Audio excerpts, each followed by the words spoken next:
Hello and welcome to a special Meet the Adopter webcast for National Adoption Week. Our guests tonight are adopters Karen and Charmaine and social worker Julie Stolland from the PACT Adoption Agency. As ever, we'd love to hear from you. If you'd like to join the conversation this evening, you can ask a question in the comments section underneath the screen on your Facebook page, or you can tweet us at First for Adoption using the hashtag #MeetTheAdopter. But let's meet our guests. Welcome to you all. Karen, can we start with you? I think you adopted your first daughter in 2006. You have two girls, and the second one in 2016. Yeah. So if I can take you back, when did you first decide that you'd like to adopt? Yeah, so for me, from the age of 18, I started my journey really as a respite carer, looking after children with disabilities and working with families, and that's where the idea really came from for me. So the next step, I really enjoyed having these children in my life and spending time with them, so started thinking about having a child of my own. And I think because I was in the field of respite care and children who maybe had an alternative setup to the norm, I thought of adoption as my first choice for having my own child. So that's where it stemmed from, really. And how did you choose your adoption agency? At the time, it was looking at, my idea was that I wanted to adopt a child who may have additional needs. And at the time, there was an agency who specialised in children who maybe needed a little bit of additional support. So they were looking specifically for people who could do that. So that's how I made the decision the first time round. Okay, so yeah, the first time round. And maybe we can compare and contrast, because I think you used two different adoption agencies. I did, yeah. We could bring in, and if I haven't spelt it out, we'll bring in your wife, Charmaine. Charmaine, welcome. If you can maybe take up the second time.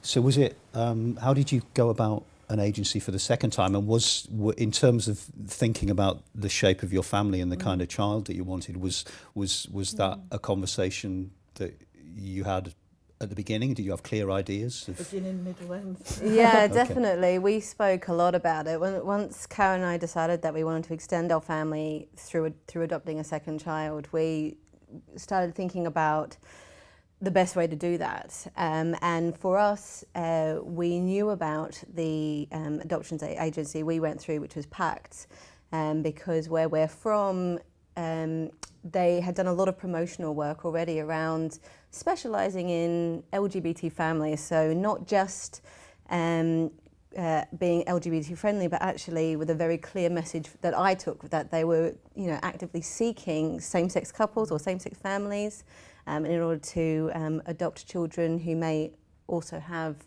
either additional needs or extra, kind of complexities with them. So for me and Karen, it kind of ticked two big boxes for us around the kind of agency that would get our already established family and also understand the kind of family we wanted to kind of build further on. It's so important, isn't it? I mean, you make a crucial point, around adoption, which is, given that this is arguably the most important decision you can make in your life, because it's not just about you. It's even more important than choosing a partner, because you're talking about people who can't advocate for themselves, i.e. young children. You should be as robust in the process of choosing your adoption agency as you are in all the other things that you want in your life, probably more so. So you made a good... But am I getting then from what you're saying that perhaps with your first daughter, the boxes weren't ticked to the same extent? I mean, was being LGBT, for instance, ever an issue in the adoption thing? Going back 12 years, it was a very, very different experience, and one that I've reflected on a lot. So, 12 years ago, it was a constant conversation about what local authorities would consider me as an adopter because I was gay. Right. So, and many said no. They wouldn't even read my profile simply because of my sexuality.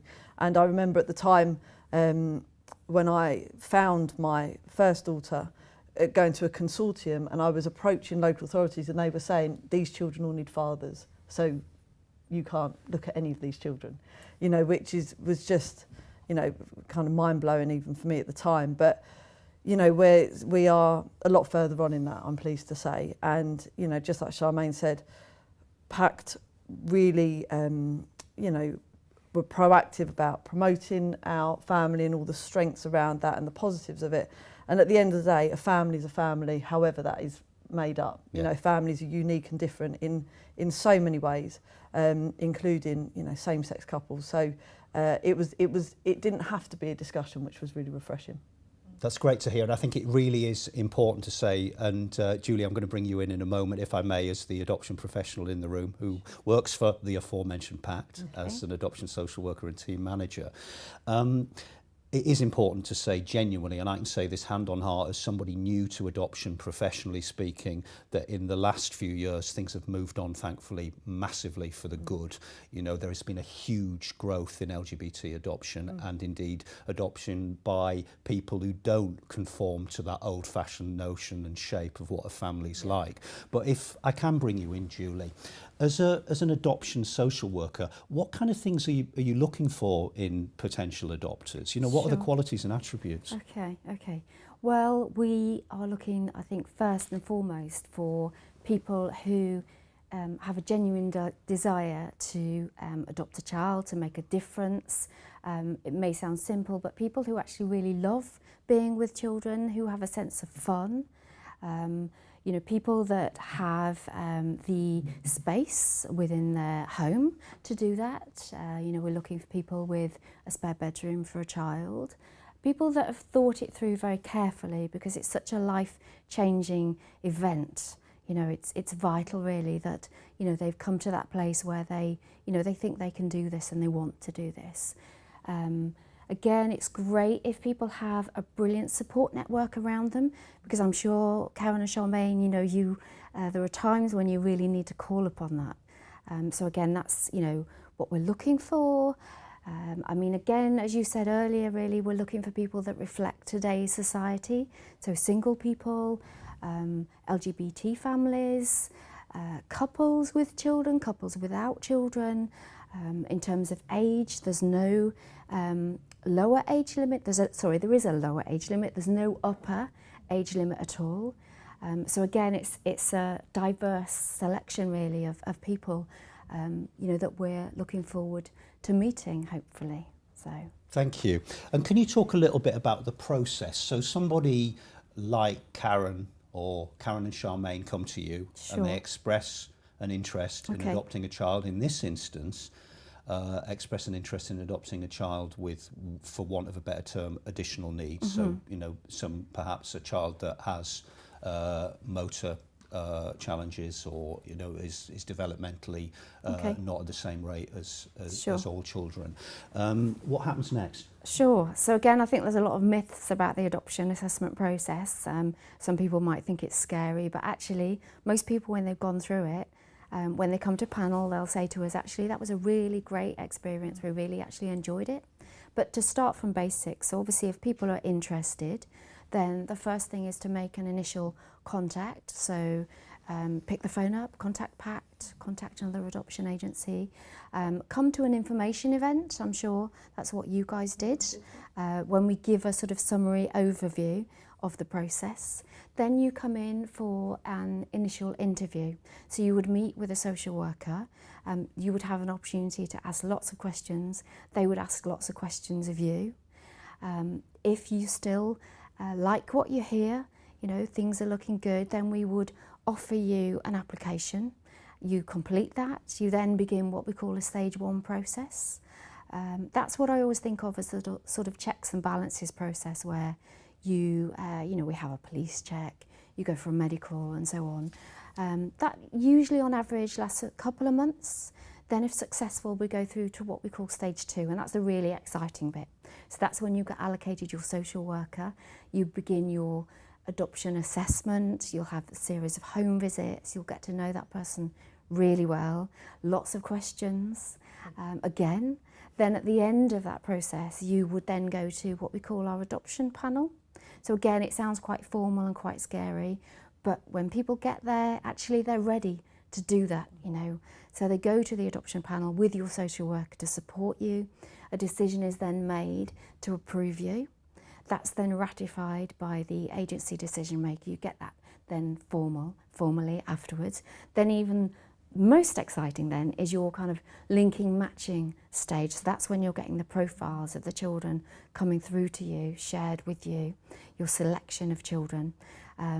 You then have that chemistry, it's the right child for you, you know that. We will know that as well, usually. You then get to meet with everybody that's involved in that child's life, so the foster carer, the medical advisor, the social worker, again, more meetings. You go to a matching panel with the child. So two panels. Two panels, but by then it's a breeze. Well, let's ask those on the other side of that panel table. I agree with you though, there's a lot of myths about panel. Sure. And in a previous life, I was a panel member, because those people who sit in those rooms, it's important to say, are not in the business of trying to catch you out. They're in the business, as Julie put it very articulately just then, of supporting your application to be to be an adopter, aren't they? They're not trying to catch you out, they're rooting for you. Sure. I know that. And that panel consists of social workers, medical professionals, and in my instance, someone who happened to be an adopted person. And so the idea is to give a 360 degree perspective on you and your suitability. But what was it like? Not just the panel. What was the process like for you to? Maybe the last time you did it, because that was the most recent time. I think it's a roller coaster, and I think for both of us it was a different experience. And I think we joked a lot through the process. I'm quite a kind of black and white, and I like things done quickly, and we'll just get it done. So I was rattling through the questions that our social worker was asking at light speed, and Charmaine is much more reflective and will take time to think about everything. So you two should get together. Yeah, what a good idea. You free after? Yeah, great. Yeah. So it was really interesting just together, and I think with the process, it can feel quite grueling and relentless, with assessments and paperwork, and this social worker coming around your house every day, even if they are the nicest person on earth. After a while, it can be really tricky, because you are having to open up and talk about things you wouldn't share with your best friend necessarily. Did you find out stuff about yourself and about each other that you didn't know? Not about I'm not asking each you to other. spill the beans, obviously, but no. Actually, I think as a person and a couple, we learnt a lot in terms of, our strengths and felt quite empowered about the type of child we could have and how it looks. It became a really exciting process to be a part of. And I think, we always say now that even though at the time it felt so huge, when your child, you get them, it's a blip. It really is. Because as Julie said, then there's the justification for all those home visits and absolutely the social workers here again. Absolutely. Yeah, and I've I got think my pajamas on. I think that there is always a myth where there is always an assumption. We had the comment a lot where people go, well, if you had your own child, you wouldn't have to go through this. And I understand where they're coming from, but my point is that actually those children wouldn't have gone through this stuff already. So yes, we should have to go through that, because they've already had a really poor start. So let's not let that happen again. So we do need to be put through that. And, my eldest sums it up really well. She always talks about adoption and says, it's amazing, out of all the children in the world, you picked me. How amazing is that? And now she's a bit older and cheekier. She follows it with a but. And she says, but Mum, I didn't pick you. Which, it's funny, but it is really true. She's not that thing called a teenager, is she? Yeah. Okay. But these children didn't pick us. So we do need to prove that, actually we would be worth picking for them as well. I think it's really important. Thank you. Can we talk a little bit about the bit that does make it worthwhile, and the bit that Julie alluded to and you just alluded to? Maybe Charmaine, you could talk about this if you will. Yeah. What was it like when you first found your daughter? Oh, I've been asked this question a lot over the last couple of years, and every time it's like one of my favourite questions, but also one I don't articulately answer, because it's really hard to explain how it feels to go through that experience. I remember you at the beginning, you can sometimes see pictures of children before, when you're in that matching phase, and you get a little bit of information about them. And in our case, Karen and I had both seen a picture of our youngest daughter independently at work one day and had rung each other to say, have you just seen a picture of a young girl come through? So the social worker is sending you pictures Yes, all the time, you and get- profiles. Yeah. Yeah. That's right. So you get quite a few, you know, as they're you know, introducing you to some of the children who are in families.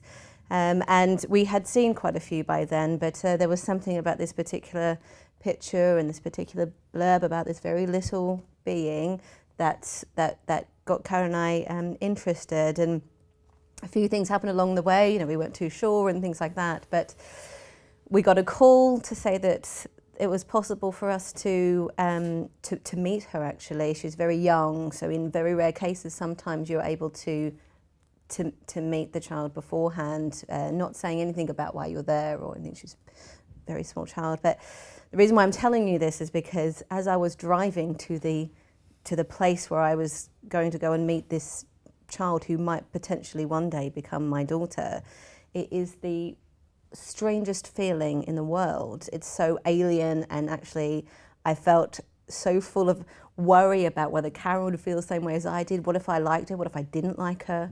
What if she didn't like me? What if, you know, what if? And that went away the absolute instant I laid my eyes on her. Karen and I had agreed to not look at each other, just in case we didn't feel the same way. So we decided to not look at each other for a while. But I knew she felt the same way as I did, that as soon as I looked at this little girl who is a complete stranger to me, something happened inside that I can't particularly describe, and I didn't think was real. Karen told me about her first experience of having that feeling of just knowing, and I thought, I'm not particularly romantic and that's not going to happen to me, and it did. I just knew that this stranger was suddenly going to be one of the most familiar people in my life who I'm going to, you know, love so dearly just by looking at her. And and all of that hardship of, what are we doing? All these assessments, are we ready? How are we going to do all of these things? And all kind of make sense. They don't go away, but they make sense, and they make it worthwhile, because then you think, this is why we're doing it. I'm doing it for this. Thank you. That's lovely. And not the first time I've heard, not to detract from the very, very personal and unique experience that you have, but it's, and I wonder if Julie's found this in her work as well, it's surprising how often one speaks to adopters and hears an almost eureka moment, a moment of recognition when they do happen upon the child or children that end up being theirs and part of their family.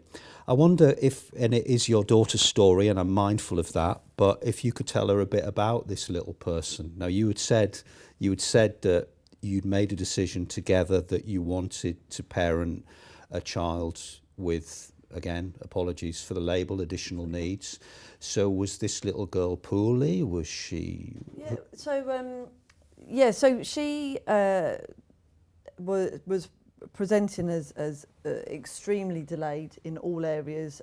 So she was 16 months when we met her, and she could literally just lay on her front and lift her head for a few seconds, and that was all. Completely mute, no sound, no eye contact, you know, just so very little interactions as well. And there was a lot of, there was a massive question mark about what was going on, and, you know, talk about whether it was cerebral palsy and lots of other kind of labels being thrown about. And we had a really intensive meeting with a medical advisor, and it was really doom and gloom, where they were just like, this is what your life could look like.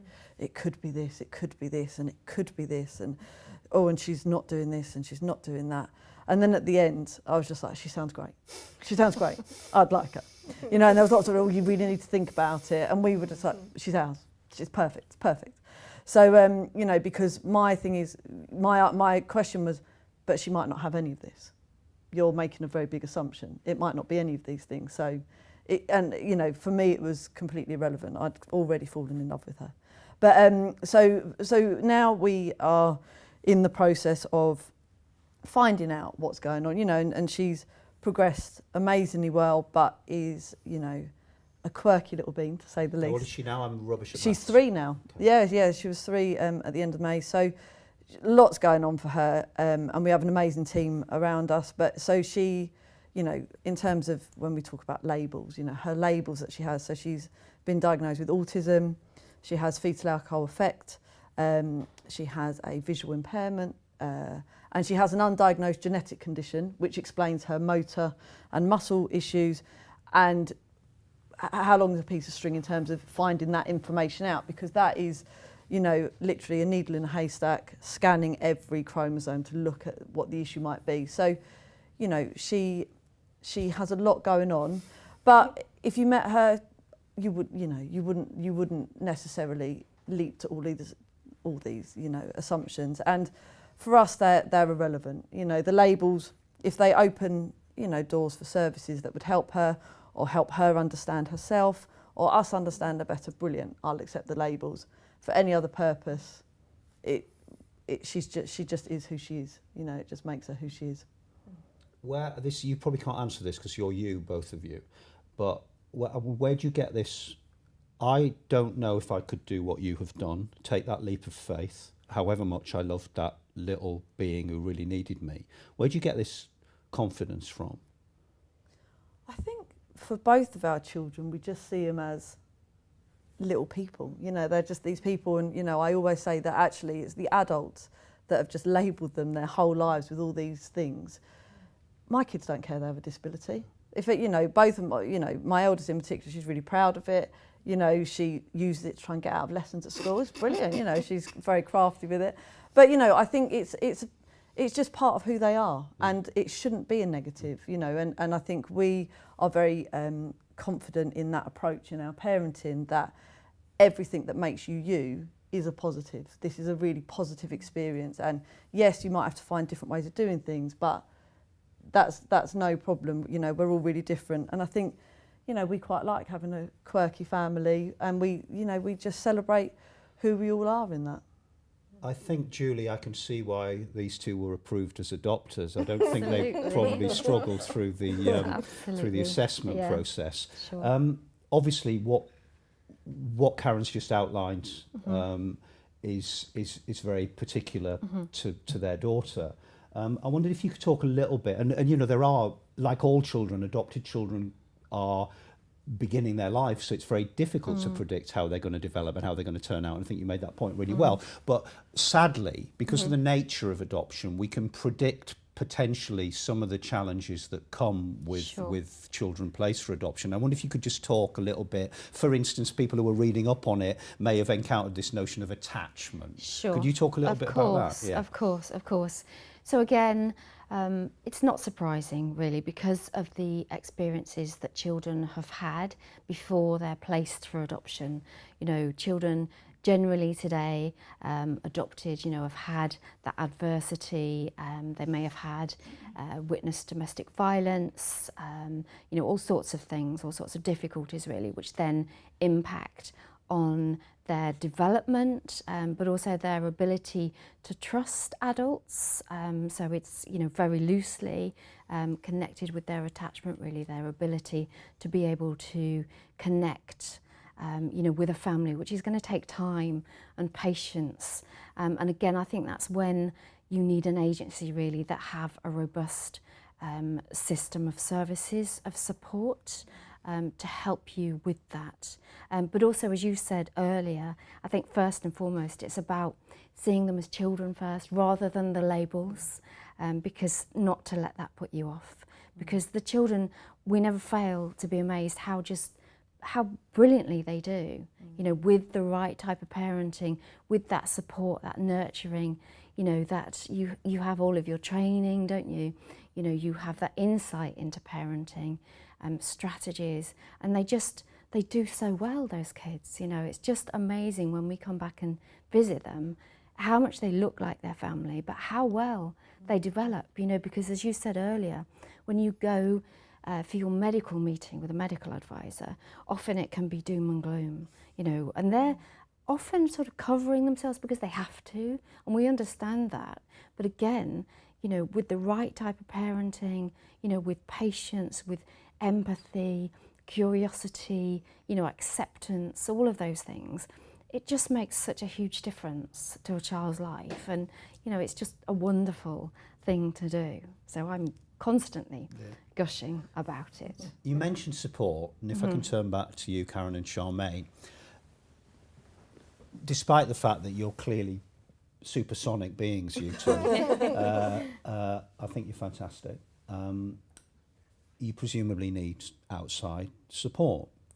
2 questions.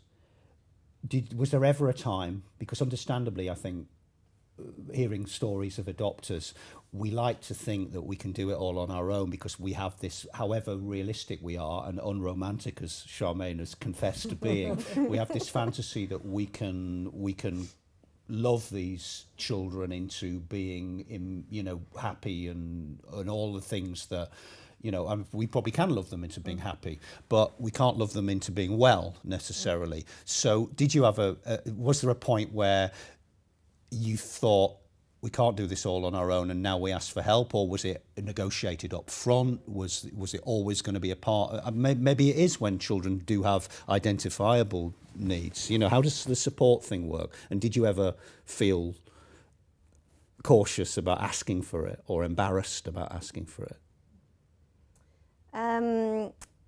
Yes, I think in regards to generic post-adoption support, so for any parent who has adopted a child, regardless if they've got additional needs, physical disabilities or anything like that, there's always a option of support. And with PACT, and depending on who they're coming through, there is lots of training available and support groups and things like that. So you are able to access that kind of support. And if you have additional, so for our children, the kind of support we accessed immediately outside of our own personal friends and families was medical support, so we could understand what was going on. But I think it's a good point that you slightly kind of alluded to a little bit, is I think for a lot of adoptive parents, when you have gone through a whole process of trying to convince the world that you're a great parent, that you are ready, that you can take on all of these challenges for this particular child, and then and then they come home with you and you're starting to bond as a family and you realise that actually I need some extra help. I think it's very common for a lot of parents, and I think Karen and I have been there at different times of thinking, oh God, can I ask for help? Will that look bad, like we're not coping, or that we aren't this amazing family that we said before, or will it cast a shadow over us somehow? Or do I feel guilty or ashamed that I haven't been able to fix my child, which I think a lot of adoptive parents still, and there's those myths that all you need is a big loving home and suddenly all the pain or difficulty or struggles from before will go away. But the reality is, parenting is hard. Parenting is hard across the board. Parenting children who have had difficult early life experiences has extra complexities within that. And there is support out there. There is support available, particularly for children. And for children's recovery from there. There is support for families as well if they want to engage with it. But there is room for more, and there is room for more tailored support out there as well, which I know is something that is being looked at as well. Let's hope so. Yeah. And what does support actually, in practical terms, how does that work in your lives? Well, perhaps you might. Yes, I mean, so for us, in terms of the medical side, in our area we have a fantastic medical team, and so that's often that side is supported in a more straightforward fashion because it's clear cut and it's a medical thing, and this is the doctor you need for that, and in terms, as incredible as our children are, they are definitely not without their challenges, and some of that is adoption and attachment related. Some of it, one of our biggest, challenges that we find hard is that having 2 children on the autistic spectrum means that we have 2 children with very little empathy, and which is something we find really hard. Where we're like, we love you, and they're like, all right, and it's, or they something happens, and they really have, they're not bothered. They've moved on already. So, it's those kind of emotional things. And so our support package, we have support from PACT in terms of our social worker who knows us really well, and also accessing a therapeutic team, so looking at therapy and assessments to support the children, but also us as a family, which is really key as parents, helping us to parent as best we can, but also even the dynamic of the sibling, Tia and Jessica, and how that works and how we all manage as a family together, because we've all just kind of been put together and now we've got to make it work and muddle through, So the support packages are great in the sense of they are tailored to us rather than just a generic one that they hope fits, So perhaps, thank you, that makes a lot of sense. Julie, if I can ask you, in terms of support, as somebody who I know, having spoken to you before we started this, a large part of your job is ensuring that the adopters that you work with receive as much support as you can access for them. Can you talk a little bit about potentially the breadth of support that's available for adopters? Sure. and how it works? Okay. So obviously within our agency, Karen and Charmaine will have access to their social worker up to the point of the adoption order. Then after that, if you're needing support, then we will allocate one of our therapeutic social workers. So they're therapeutically trained. They will then come to meet with you. They may do a brief assessment to talk to you about what you think you need, because that's one point you made earlier. It's really important that we don't make that decision for you, that we hear from you as to what might be the most helpful thing. For some families, they need a little bit more. So we may, for example, look to set up for a formal clinical psychological assessment. So that would be done by a clinical psychologist.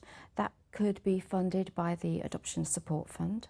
So we would be the agency to help you with that in liaison with the policing agency or the local authority where you live, if it's more than 3 years post-order.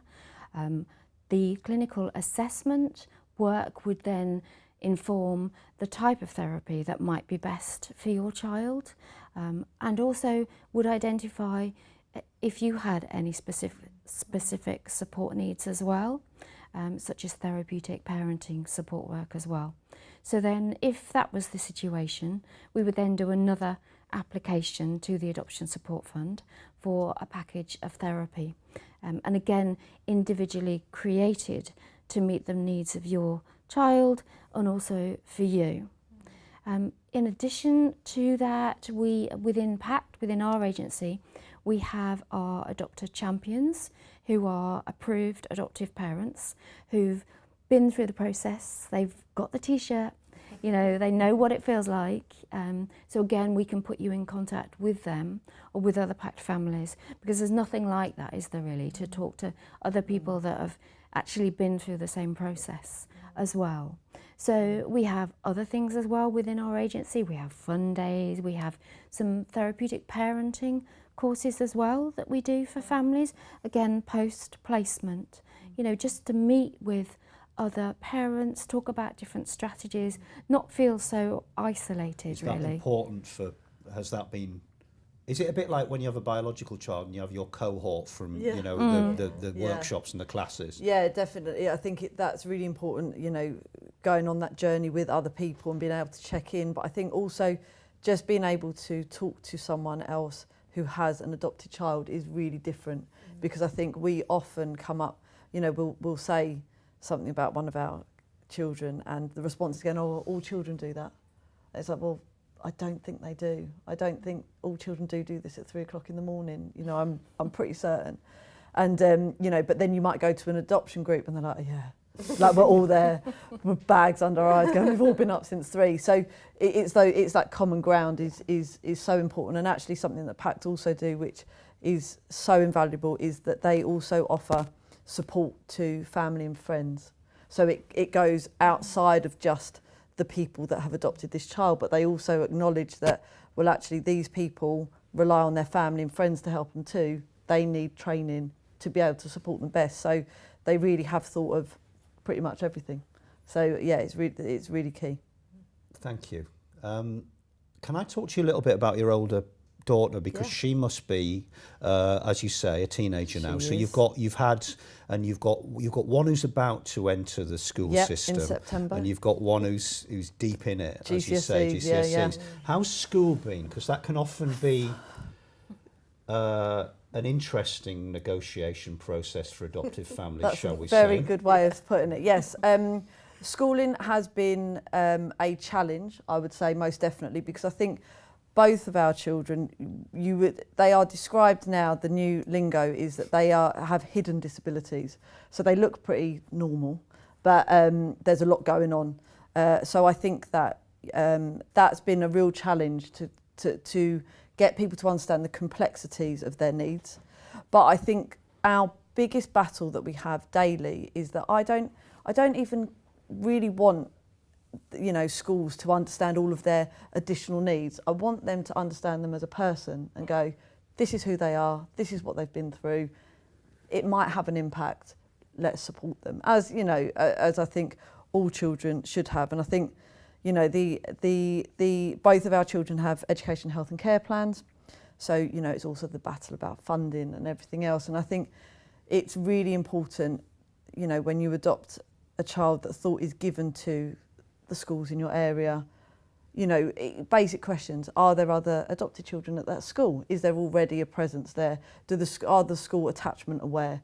And there are questions you can ask to really pick the right place. And we've definitely been very careful with that in terms of nursery placements and school placements, and just making sure that everything is in place before they started, so that they can hit the ground running.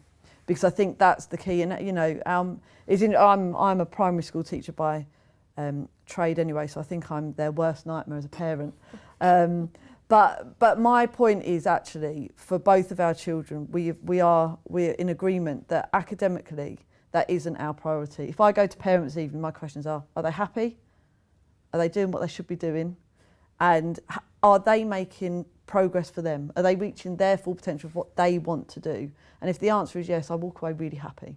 That's the dream for me, that they're happy and people get them, And have school been up to them making the mark? They've been great. I have to say, after, we had a rocky start with my eldest, a real rocky start with a couple of school changes because they just weren't getting it. And it had a really, damaging effect on my eldest. So again, you had to advocate for your child, and it's important to massively, at every stage. You have to be the annoying parent. You have to be. They're your child. They've already had a rough start, so they need you fighting their corner every step of the way, and the school need to, be prepared for that, because and also parents have a real anxiety. We've just got this new person. We're learning who they are. They're trying to figure out who we are. And then they've also now got to go and figure out who all these other grown-ups are.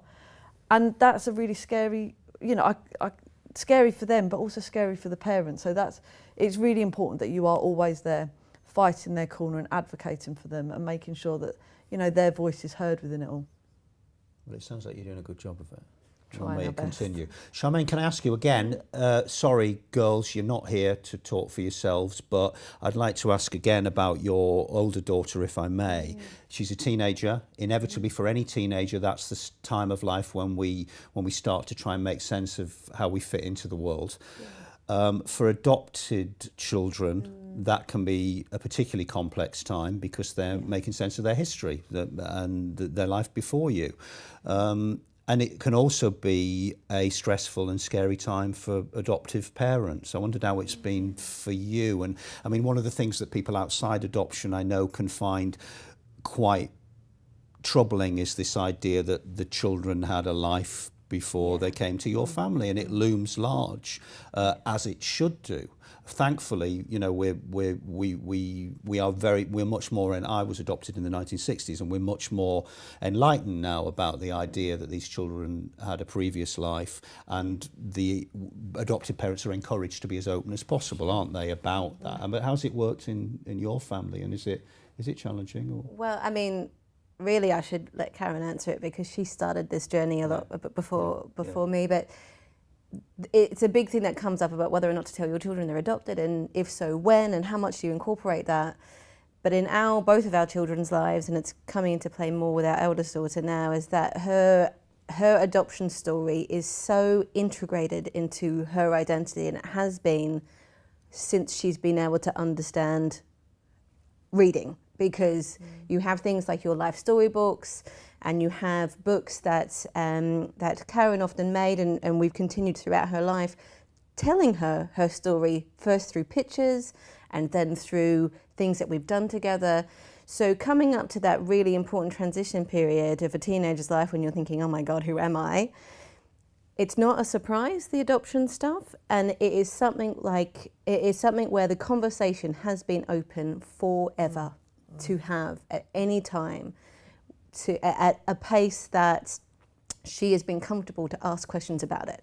So there's no place that we won't go in that element for her around how to make sense of her identity before and within our family now. And I think if you can have an open approach the whole time, it will help your children and it will help you as the parent to not be thinking, oh my God, I didn't tell them before, or I told them this but not that, and how do I start bringing that conversation up? If it's already there, and it also reinforces that there is no shame. There is nothing to keep hidden about that. And actually what we've always been telling our children, not only for the disability, but to be proud of who they are and where they have come from and what we have done together as a family. And we celebrate it, their adoption day is like a birthday. So we have a big party, and we do it with on the day they moved in, and we became a family together. So that's celebrated, and they take their storybooks into school and share them. And there's obviously lots of cake that must be eaten, and and it's a real family and friends come to it. So it's a real celebration of what we've been able to achieve together. And I think that when we adopted for a second time, that was one of the driving forces around our eldest and her identity, was that we wanted her to have a similar starting point to her sibling, so they have something in common. And actually through the process that has been so important that they have that together, and that will, I'm sure, develop as they grow up as well. It's been really important. Thank you. And do you have any contact with your girls' birth families? So we have letterbox contact with my eldest, her birth mum and dad. So that involves a PO box being set up, and we write a letter once a year, just updating them, and they have the option to write back. It's a choice, whether they engage or not. My eldest also has birth siblings who were adopted separately, and we meet with them regularly. So it's so surreal, 3 families and all our children really look like each other. So lots of head turns when we all go out together. But it's just lovely. And the older they get, it's become a really nice thing where they are choosing when to see each other and talk. So we have that, and then with our youngest, similar setup with letterbox contact with her siblings and her birth mum, so that's all in place as well. And we really welcome that, because I think it's really important, again, about identity and being able to talk about, where she came from and what they are up to as well. It's really good. Thank you. So Julie, is this common, this kind of arrangement, and is it part of the preparation for an adopter to understand these things? Absolutely. So we talk a lot about it during the assessment. It is an expectation, the letterbox service, so that's usually a minimum once a year. That exchange of letters, as Karen explained, done through an agency. And we explain really the reasons for that. As you say, it stops the fantasies for the adopted children. They then know the reality. I think contact as well is nothing to be feared, because it's an opportunity for you actually to be able to be closer as well, because you can support your child with it. They can ask the questions, but also growing up, they will understand more. So you'll be using your life story book, but also your letters to get a more accurate picture really and a fuller understanding of the reasons why the child was maybe removed in the first place and the reasons why that child actually can't go back. You know, but it's a great thing to do.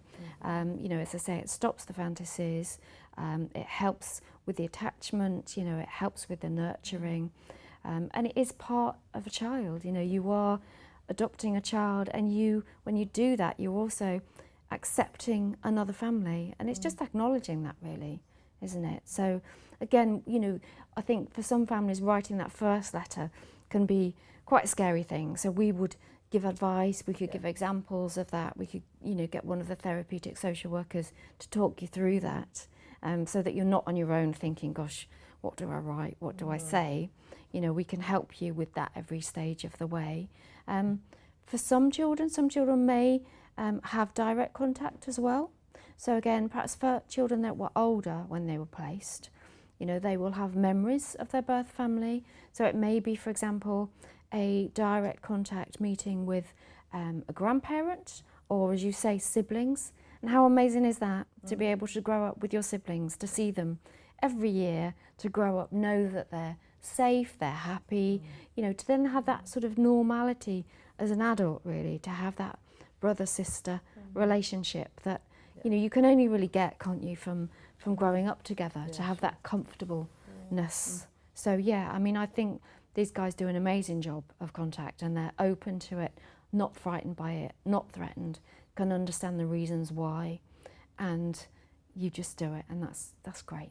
Yeah, it sounds like your daughters are very fortunate in that they have that extra reinforcement by having that contact with their siblings, which, as Julie says, must be great. And we need to wind up in a minute. We've been nattering on for ages.